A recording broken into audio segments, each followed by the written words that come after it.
As you may have seen in my last video, the Arab Spring exploded in a lot of countries. Today we will talk about Libya and its 2011 war. Let's get into it.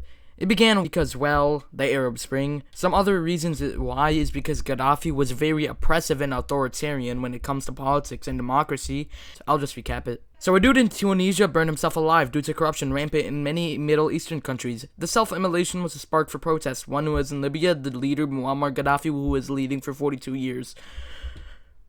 Oh my god. So then protesters and police would start fighting, like usual with this spring. Anyways, in February, both sides would face casualties, specifically in Benghazi and Tripoli. Stuff was so bad, they freaking lit the police stations on fire. Just like me. Gaddafi then said, "Down with the enemies, down with them everywhere, down with the puppets everywhere. The puppets are falling, the autumn leaves are falling, the puppets of the USA, the puppets of Zionism are falling." Yes, word for word he said that. If you didn't understand what he said, he basically said, screw my ops, their goons are dying, Freedom Land and its controller, Israel, are dying. They keep burning police stations, probably because the police were violent. I mean, look at basically every major Arab Spring country. They like brutal police. Right after Egypt kicked their president out, Gaddafi felt more vulnerable. Hey Gaddafi, what now? Egypt may have got the president out in only a few weeks and he's quite similar to you, and you have a ton of protests yourself. What would you do? Look, can you please deploy my military dudes?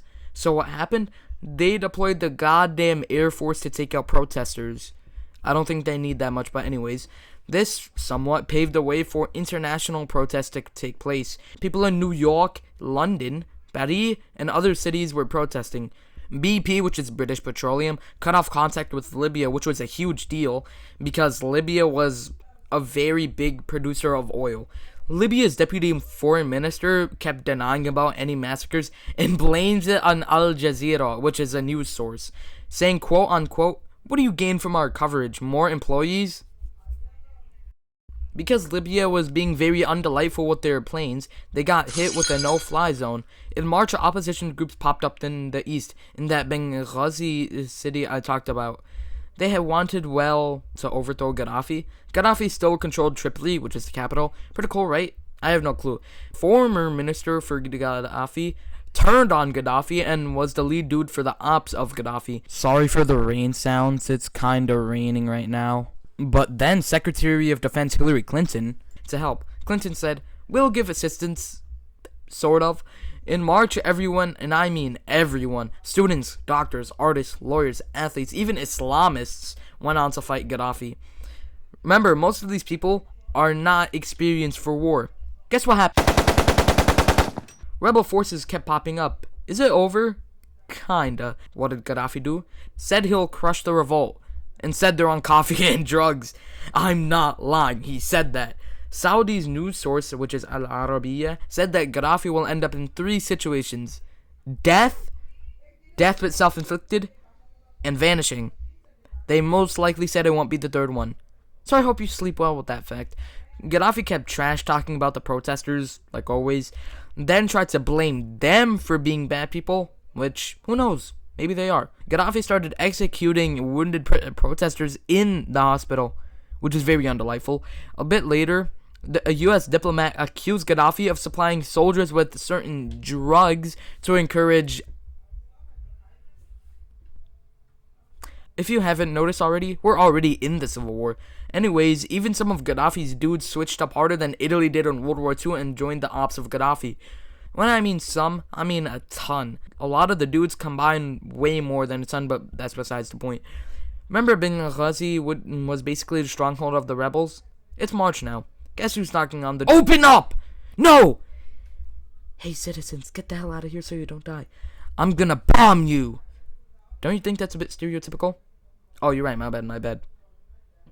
I'll keep being useless, not gonna lie. Anyways, is that a plane crashing? It's a Libyan plane. Did it run out of fuel? Why is there so many crashing? Hey, my ran out of oil? Just ask the U.S. Wait, how did you run out of oil? You got rich because of how much oil you had. Shut up. Hey Malta, you got some oil? Why are you asking me? Yes, this actually happened. The Libyan Air Force ran out of oil somehow. So yeah, the US kind of got mad, so they did their infamous wrecking the living hell out of a country. In this case, it's obviously Libya. So a coalition of a bunch of NATO countries and Qatar decided Libya and Gaddafi isn't cool. So you know what happens when the US decides a country isn't cool. In August, rebels decided that capturing Tripoli is delightful.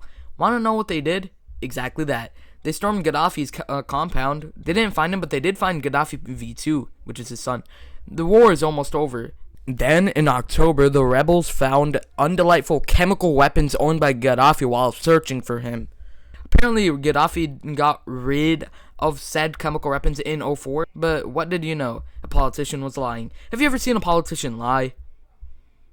On the 20th, Gaddafi was found and obliterated off the face of this planet in the city of Sirte? I don't know. So yeah, the war ended after all the loyalists gave up in late 2011. After his death, Libya would suffer during its transitional period. And in 2014, the Libyan Civil War, the sequel, started. I'll get into that in the next week's video. I was originally going to include the 2014 war as well, but then I realized the 2011 war was very, very sophisticated, so I made it its own dedicated video with detail. Hope you enjoyed. Subscribe, like, comment, correct me if I got any mistakes. Have a great day. And I just realized as of writing the script, which today is the voiceover, so right now it's Valentine's Day, but it's haram! Also, sorry for no Selenotropism 97, you know, my PC too bad to edit it. Have a great day.